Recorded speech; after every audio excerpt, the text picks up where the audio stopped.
우리 팀에 반드시 필요한 선수입니다. 케레타로전이 끝난 직후 마크 도 산토스 LFC 감독이 가장 먼저 꺼낸 말이었습니다. 기자회견장의 분위기가 잠시 가라앉았습니다. 감독은 손흥민의 득점이나 어시스트부터 이야기하지 않았습니다. 그보다 먼저 주목한 것은 전혀 다른 부분이었습니다. 바로 손흥민의 오프 더 볼 움직임이었습니다. 공을 소유하지 않은 순간 어떤 움직임을 가져가는지 그 부분을 감독은 가장 먼저 평가했습니다. 카메라 화면에 잘 잡히지 않는 장면입니다. 하이라이트 영상에서도 쉽게 지나갑니다. 통계 기록으로도 제대로 드러나지 않습니다. 하지만 마크 도 산토스 감독은 바로 그 움직임을 짚었습니다. 손흥민이 공이 없는 상황에서도 끊임없이 움직이며 상대 수비 조직을 흔들었다는 점을 긍정적으로 평가했습니다. 그리고 단순히 움직였다는 데서 끝나지 않았습니다. 득점으로 이어질 수 있는 기회를 만들어낸 것 자체가 매우 좋은 부분이었다고 덧붙였습니다. 이 말은 자세히 들여다볼 필요가 있습니다. 감독이 본 것은 최종 결과만이 아니었습니다. 결과가 나오기 전까지 어떤 과정이 있었는지를 본 것입니다. 팬들은 경기 결과와 기록표를 먼저 확인합니다. 골과 도움, 슈팅 숫자를 봅니다. 그러나 감독의 시선은 그보다 앞선 장면을 향합니다. 공이 전달되기 전 손흥민의 움직임에 상대 수비수가 반응하는 순간입니다. 수비수의 시선이 손흥민에게 향하고 센터백의 위치가 흔들립니다. 상대 수비진이 동시에 한 걸음씩 물러나는 장면이 만들어집니다. 대중이 결과를 확인했다면 감독은 그 결과가 만들어지는 과정을 확인한 것입니다. 그리고 마크 도 산토스 감독은 공격수의 임무를 득점과 도움으로만 한정하지 않았습니다. 최전방에서 압박을 시작하는 역할도 필요하고 팀 전체의 수비 간격을 유지하는 책임도 있다고 설명했습니다. 손흥민이 이 부분에서도 매우 좋은 모습을 보여줬다는 평가였습니다. 먼저 압박의 출발점이라는 의미를 살펴볼 필요가 있습니다. 현대 축구에서 가장 앞에 위치한 공격수는 첫 번째 수비수와 같습니다. 상대가 후방에서 공격을 시작할 때 최전방 선수가 어느 방향으로 움직이느냐에 따라 뒤에 있는 선수들의 위치까지 달라집니다. 첫 번째 움직임이 잘못되면 팀 전체의 수비 조직이 흔들립니다. 반대로 그 출발점을 정확하게 잡으면 뒤에 있는 선수들도 함께 움직일 수 있습니다. 감독이 말한 것은 손흥민이 바로 그 첫 번째 움직임을 제대로 가져갔다는 의미였습니다. 수비 간격을 유지하는 일은 더욱 힘든 작업입니다. 공격수가 자신의 위치를 벗어나 무조건 전진하면 미드필더와의 거리가 벌어집니다. 그렇게 생긴 공간으로 상대의 전진 패스가 들어올 수 있습니다. 이를 막기 위해서는 공격수 역시 계속해서 주변 상황을 확인하고 자신의 위치를 조정해야 합니다. 공을 직접 잡는 장면은 많지 않을 수 있습니다. 하지만 그 과정에서 체력은 계속 소모됩니다. 경기 기록에는 눈에 띄는 숫자가 남지 않을 수도 있습니다. 그럼에도 마크 도 산토스 감독은 손흥민이 그 역할을 매우 잘 수행했다고 평가했습니다. 여기서 끝이 아니었습니다. 감독은 손흥민이 수비적인 부담까지 받아들이면서 경기에 임했다고 강조했습니다. 팀이 상대의 득점 기회를 줄여가는 과정에서도 공격수로서 맡은 책임을 충실하게 수행했다는 것입니다. 특히 감독이 사용한 표현은 감내였습니다. 득점과 도움으로 드러나는 장면뿐 아니라 보이지 않는 수비 부담까지 받아들이며 팀을 위해 움직였다는 평가였습니다. 90분 동안 기록지에 크게 남지 않는 움직임, 하지만 팀의 균형을 유지하기 위해 반드시 필요한 움직임. 마크 도 산토스 감독이 손흥민을 두고 가장 먼저 이야기한 부분은 바로 그것이었습니다. 그것은 단순히 즐겼다는 의미도 아니었고 맡은 역할을 수행했다는 표현으로도 부족했습니다. 감내했다는 말에는 중요한 의미가 담겨 있습니다. 원래 공격수가 떠안아야 할 몫이 아닌 부담까지 손흥민이 받아들였다는 뜻입니다. 최전방 공격수에게 수비적인 책임이 커질수록 가장 강력한 무기인 순간적인 속도를 사용하는 데에도 부담이 생길 수 있습니다. 그 사실을 알고 있으면서도 손흥민은 팀을 위해 뛰었습니다. 그것이 손흥민이 보여주는 방식입니다. 하지만 이날 기자회견에서 가장 깊게 남은 부분은 전술에 관한 설명이 아니었습니다. 마크 도 산토스 감독의 말투가 눈에 띄게 달라진 순간이 있었습니다. 손흥민의 경기력이 아니라 선수 개인에 대한 이야기를 꺼내기 시작했을 때였습니다. 감독은 손흥민을 믿기 어려울 정도로 겸손한 선수라고 표현했습니다. 그리고 곧바로 또 하나의 평가를 이어갔습니다. 손흥민은 언제나 자신이 가진 것을 모두 팀을 위해 내놓는다는 것이었습니다. 조건도 없었습니다. 별도의 전제도 붙지 않았습니다. 감독은 계속해서 손흥민이 늘 팀을 가장 먼저 생각한다고 설명했습니다. 그리고 이날 회견에서 가장 강하게 남은 말이 이어졌습니다. 벤치에 있을 때나 경기장 안에 있을 때나 손흥민은 팀의 보석과 같은 존재이며 상징적인 역할까지 훌륭하게 수행하고 있다는 평가였습니다. 여기서 벤치에 있든 필드에 있든 이라는 말이 가진 의미를 생각해 볼 필요가 있습니다.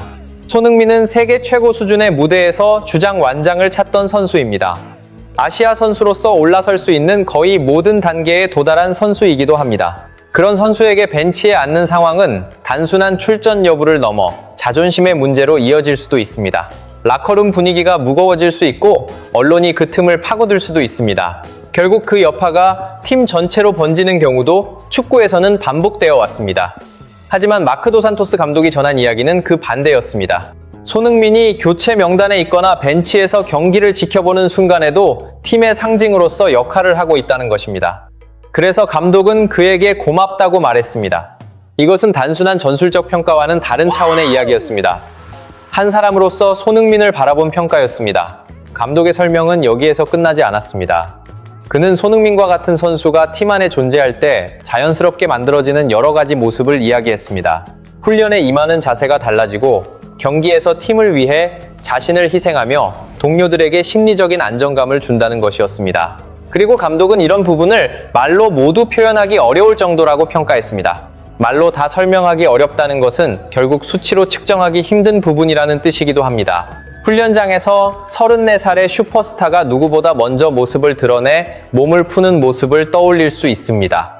그 모습을 본 22살의 유망주가 다음날 조금 더 일찍 훈련장에 나오는 변화가 생길 수도 있습니다.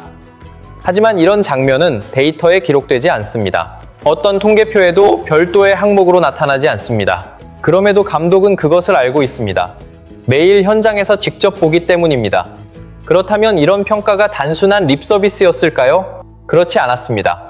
마크 도산토스 감독이 언급한 내용에는 구체적인 행동들이 반복해서 등장했습니다. 훈련에 임하는 태도, 경기에서 보여주는 희생, 그리고 동료들에게 전달하는 안정감, 막연한 칭찬을 나열한 것이 아니라 매일 현장에서 확인할 수 있는 행동들을 하나씩 설명한 것이었습니다. 결국 여기서 한 가지가 분명해집니다. 손흥민을 평가하는 기준 자체가 이미 일반적인 경기 기록과는 다른 곳에 놓여 있다는 사실입니다. 최근 손흥민의 경기력을 두고 여러 평가가 나왔습니다. 경기 기록에 찍힌 숫자만 가지고 판단하는 시선도 있었습니다. 때로는 상당히 냉정한 의견도 나왔습니다. 프로 선수라면 이런 평가를 피하기 어렵습니다. 하지만 매일 훈련장에서 손흥민을 지켜본 사람의 판단은 달랐습니다.